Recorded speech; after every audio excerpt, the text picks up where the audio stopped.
Welcome back, everybody, to another episode of the Blue View podcast. Thank you so much for the support on the last episode with CFC Mod. That was fantastic. The likes, the comments, etc. was great. So today we thought we'd go for another big guest. We have got the one and only George Benson on the channel. Would you like to say a quick hello to the listeners? Oh, I'd love to. I'll do the classic yes, guys, for those people that are that have been accustomed to that for the last few months. Thank you very much for asking me on. Yeah, honestly, that's quite an iconic intro, actually, now, isn't it? From your channel. It's funny. You never go a video without doing that. It's quite funny. But yeah, guys, today we're going to basically be previewing the Sevilla game tomorrow. Obviously, a big game. If we win that, I'm pretty sure we're guaranteed to top the group. So it's a very, very important game. Obviously, hopefully we can get the win after Spurs as well, because we drew that. It was a bit of an annoying game to watch. I'm sure George would probably agree on that. But yeah, anyway, we're just going to rattle into some questions, really, for George and Dubois to answer. And maybe if we've got time, I'll chip in as well. So basically, the first one we're going to ask George is about rotation tomorrow. So how much do you think we should make? Basically, should we rest the likes of Werner and Reece and maybe others? Maybe you could argue that Hudson-Odoi could play on the wing instead of Ziyech and Pulisic on the left if he's fit. What do you think about tomorrow's sort of squad, basically?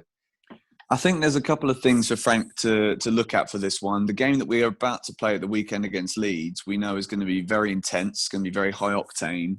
And, a trip to the south of Spain, it's not quite Eastern Russia or Eastern Europe, but it's not that close. It's going to take an adjustment day on Thursday and then one day on Friday to get into training. So I think there's no doubt that Frank's going to have to rotate. But I think the other point that we need to think about here is it was just a week ago that both Callum Hudson-Odoi and Olivier Giroud in particular both delivered goals for us in a big Champions League night. So I think after Callum's exclusion against Spurs at the weekend and then Giroud being introduced with not very long to go, I think it's a big time for Lampard to make a statement to both of these two players in particular that they've still got a big part to play in this squad. So after seeing, Tammy's come up for a lot of stick, I don't want to address that any more than it has been done already because people have rinsed him for it. I think this is the perfect game for Giroud to come in and for Callum as well. I think Ziyech looked quite tired after that game against Spurs. I think it was a very physical game for him compared to some of the other ones that he's had so far since coming into the squad. So I think both Callum and Giroud to start, and then I think Reece deserves maybe a bit of a rest and then stick Azpi at right back. It's not really a bad problem, is it?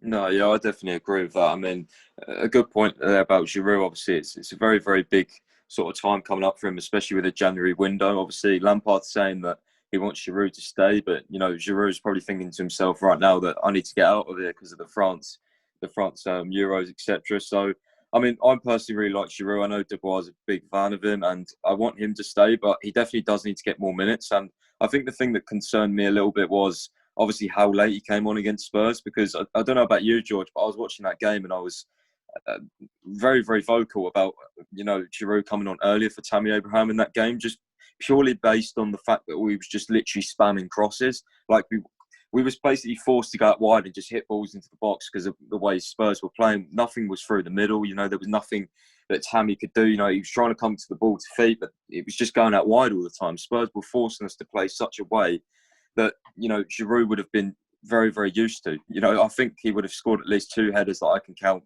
that Tammy missed or didn't quite get to. So I think, as you said there, tomorrow is a big game for Giroud. I hope he does start. And Hudson-Odoi, especially if, whatever wing he plays on, I think he can do a job. So hopefully that is the plan for Lampard tomorrow, is to get those two to start. So anyway, moving away from the lineup, I'm going to talk about a Sevilla player that I really, really like. And George, I wanted to get your opinions on him. Basically, Jules Koundé is a centre-back from Sevilla, young centre-back that I haven't really said I've been linked to, but I think it's a centre-back that our fans want us to be linked to and expect us to be linked to at some point, seriously, because he's a very, very good young centre-back, as I've said. And probably, if we're looking for a centre-back next summer, we've seen the links to Alaba and we've seen the links to Jimenez, but Jimenez is really, really expensive. And I think Jules Koundé or Alaba could be good options. What do you think about that? Because I think tomorrow is going to be a very interesting game to watch Koundé play live. And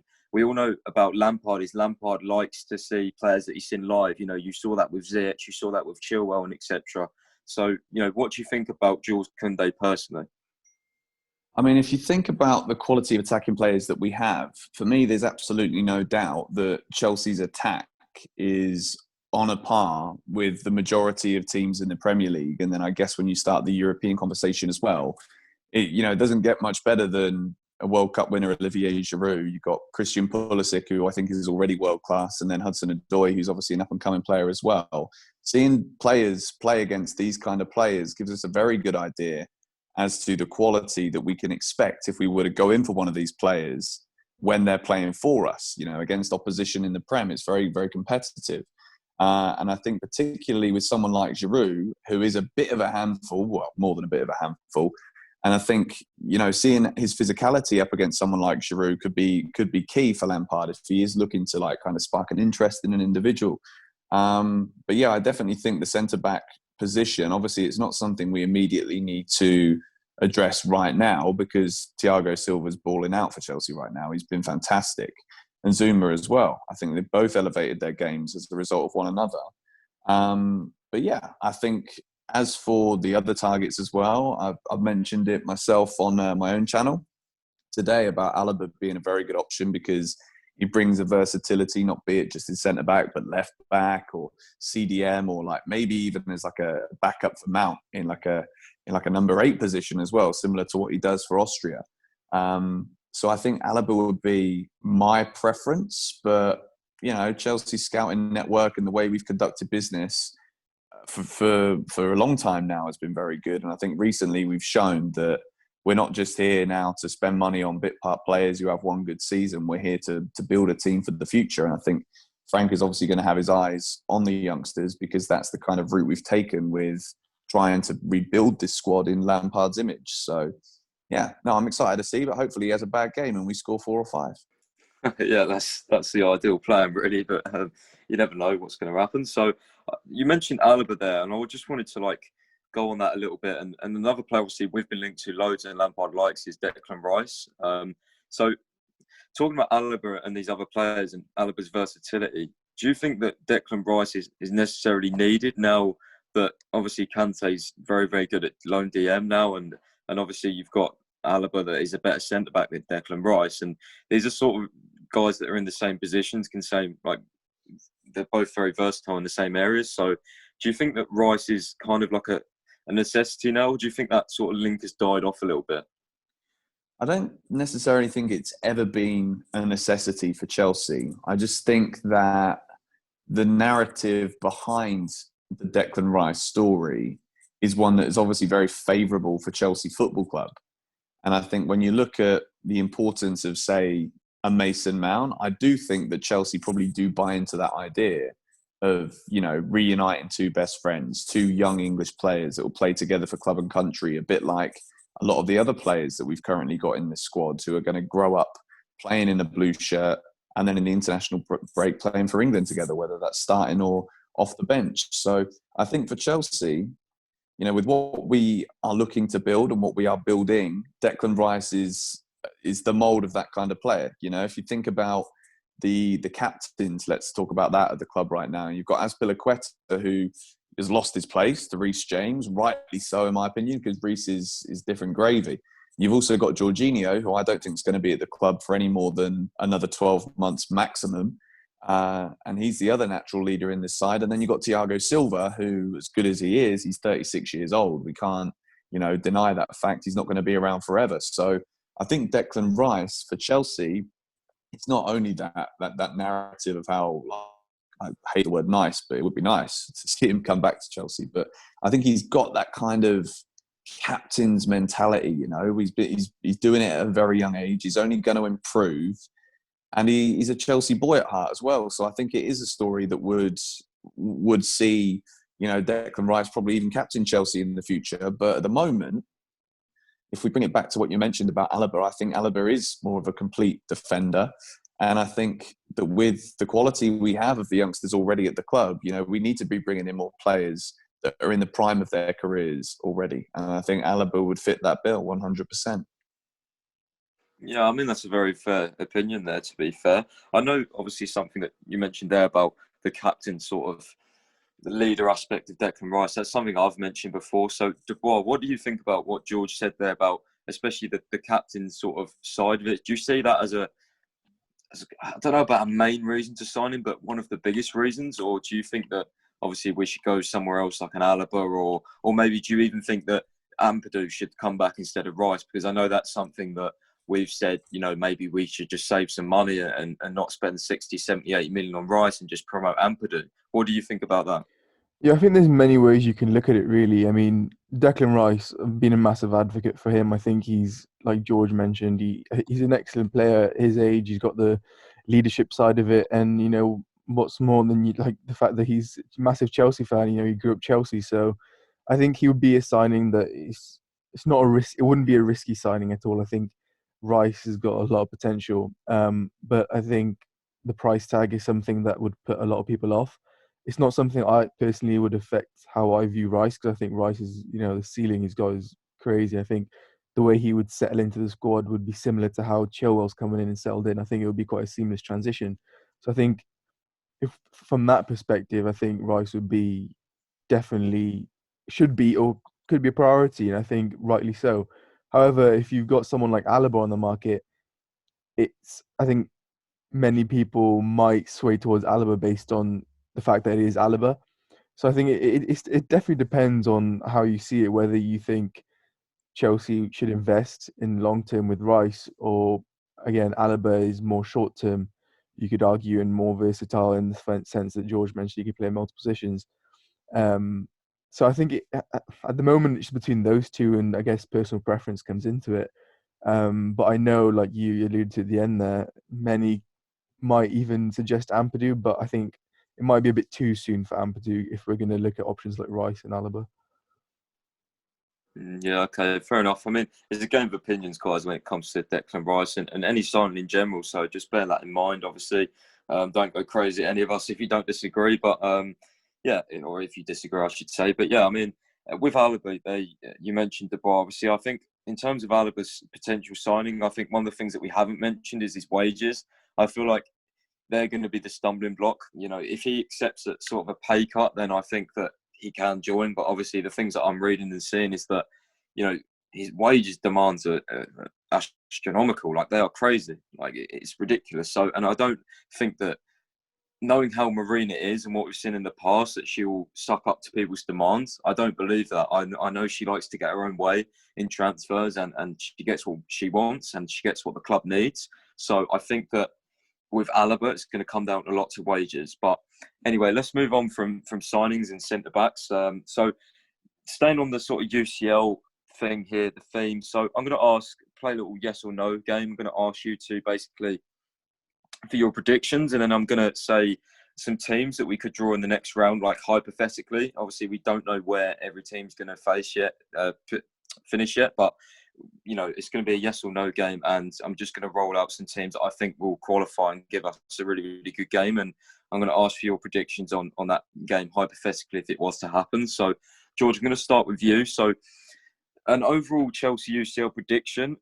Where do you think that we should be aiming to get realistically with the squad this season? Where do you think, what round should we get to? And yeah, let's do that first, and then I'll rattle off the teams after. I mean, if you look at where we are at right now, this game in Seville gives us a massive opportunity to win the group. And then if you look past that, you get a good draw in the last 16, and we've got enough quality in this side to at least beat, I think, any or many of the teams that could potentially finish second in the other groups. So I think the quarterfinal should be a minimum objective for this team now. Last season we did get to the last 16 and we drew the best team in the world. I don't think anyone realistically thought that we had a chance. But now that we've actually improved dramatically defensively, invested heavily going forward as well, there's no reason for me why the quarterfinals can't happen. And I always say, when you get to that kind of stage of a big competition, all it takes is a little bit of luck. And as this team, you got to remember now, like, we're playing very well and we're doing very well based off of a team that haven't been playing together for very long. When you get to the quarterfinals of these kind of competitions, you've had an extra 4 months on top of what we're talking about right now in this second, for this team to connect, for this team to gel, for more tactics to be formed. So, there's no reason why if Chelsea don't get a favourable last 16 tie and we get into the quarterfinals, and then we do get one of those teams, maybe like no disrespect, but a Leipzig last season, for example, like they're a very good team, but I think any team in Europe who gets to the quarterfinals or semi-finals of a Champions League, or say a Lyon, like on your day, any team can beat those kind of teams. So I think quarterfinals should be the minimum objective. Yeah, it's a fair enough sort of prediction there. I think, like you said, it's basically the luck of the draw, and yeah, it'd be very, very interesting to see what happens with Chelsea in the Champions League this season. Obviously, you never know who you're going to get, so it's going to be interesting. So I think, obviously, going on to the hypotheticals, a lot of Chelsea fans want to talk about the big games and potential ties that we could get going forward in the Champions League, and because everyone's talking about our signings and quality, but let's compare to the big sides in sort of a one-off or a two-legged game, whatever it's going to be. Do you think that we could beat these teams? So the ones that I've got here, and also bear in mind, guys, that I think now Chelsea are more able to grind out results if we need to. Obviously, if it's a two-legged tie, nowadays, I think, obviously, you've seen with the 0-0 draws and obviously our defensive stability now. But I think in two legs, I think that if Chelsea needed to go on one of these big away games and maybe lose 1-0 or draw 0-0 or draw 1-1, I feel like we have the ability to do that and just not go and get smashed at Bayern away again. I feel like we'd give them more of a game. But anyway, that's just something to bear in mind. So, George, what do you think about these ties? So Real Madrid, Juventus and Barcelona, who out of those three would you sort of rather face? And who do you think we could beat out of those three? You know what? Those were the three that I'm thinking about as the big ones. So I think we can beat all of them. I know I it seems a bit ridiculous, but and that's why I don't think Real Madrid are anything special. Yeah. I think all of those three together, it's not quite clicking for Juve the way that it should with the quality of players that they have. Barcelona, they are a shadow of the team they used to be. And with Real Madrid, again, I feel as though the quality that they have there since Ronaldo left, and obviously it's a shame that Hazard's gone there and it's not gone very well, but Hazard was that Galactico that they thought was going to hopefully come in and give that kind of X factor that Ronaldo gave them, and it's just not worked. So there's very little for me to fear in all three of those teams as they've got us there, in terms of matching up player to player, position to position. I think we could beat all three of them, but it would be a massive ask for all three, but we could. I know that's a very on the fence diplomatic answer, but if I had to pick one, I would probably choose to play Real Madrid, actually. I totally agree. And I just think out of those three, their defence is the worst. And obviously, because I'm a massive, obviously, Hazard fanboy, everyone is, I've watched a lot of Real Madrid, and blimey, their defence at times is all over the place. And with our attack, that could be a very, very interesting matchup, So, Dubois, what do you think about those three teams? Do you agree with George, or do you disagree, or what? What do you think? I definitely agree in the sense that we're capable of beating those sides. Obviously, neither of them look like their normal self like they have previously, but I think a lot of it depends on us and how we set up, because we've seen Lampard in big games recently set up perhaps more reluctant to take the initiative and attack, and perhaps we've seen settle for a draw. If we approached it in a similar way to those games, I'm not sure it would benefit us. I think a lot of teams, when they would play those teams now, those three teams you mentioned, they might attack them and make the most of their fragilities they've shown. But I just don't think we would do that. I think we would set up similar to how we have in a big game so far this season, and I think that gives them more of a chance. Those three teams you mentioned. So I think it all depends on how we set up. If we set up to attack and take advantage of their weaknesses, then yeah, definitely. But I think we'd have to be a bit more, aggressive in our approach if we were to face them, because let's be honest, they haven't looked very convincing, either of them. And again, I think I'd agree, out of those three, Real Madrid would probably be the favourable team to play. But again, I think it all depends on us rather than them. That's what I'd say. Yeah, I totally agree with you two there. I'm very excited for the Champions League this season. And that really wraps off that little section there about the questions and stuff. Now, I just want to move on lastly to more of a personal sort of discussion now with George. Obviously, if you're kind of wouldn't say new, obviously, because George's been doing his football channel for a while. But if you're kind of like not new, obviously, but like newer, then you'll probably not know that George was actually a FIFA YouTuber many years ago. So I wanted to ask you, George, what has your personal rise been like? You know, rise to the top, been like, how was it transitioning from like a FIFA YouTuber to a travel YouTuber? Because obviously you did travel videos for a little while, and then now to a Chelsea football channel. How have you found it? Obviously the differences and in schedule and stuff as well. What do you think would be the main tip you would give to people trying to get to the top like you have as well?